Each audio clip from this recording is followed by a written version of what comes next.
কাঁচা দেওয়া যেতেছে, এটা কালকে ওই ফিকে যাবো। প্রিয় দর্শক, আপনারা দেখতে পাচ্ছেন একজন পেঁপে চাষি।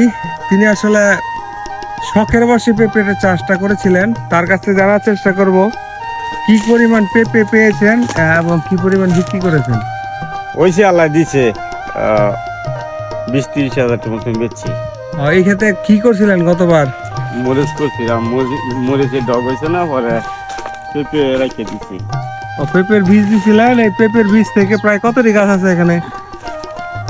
আছে এই ছিঁড়ে না কতটি গাছ আছে? আছে 1-1.5 মতন। আল্লাহর রহমতে কতটুকু বেচতে পারছেন? 20-22-25 হাজার টাকা মতন বেচছি। কাঁচা বিক্রি করেন না ফাঁকনা বিক্রি করেন? পাকনা বিক্রি করি। ফাঁকনা। এইগুলি কি কাঁচা না ফাঁকনা? এগুলো পাকনা, মানে এমনিতে কাঁচা দেওয়া যেতেছে। এনার কাঁচা দেওয়া যেতেছে, এটা কালকে ওই ফিকে যাবো। কোথায় নিয়ে যান পরে এটা? হাতির দিয়ে বাজার। আপনার নামটা কি করছিল? আমার নাম মুকুল মোল্লা। আপনার বাড়িটা কোন জায়গায়?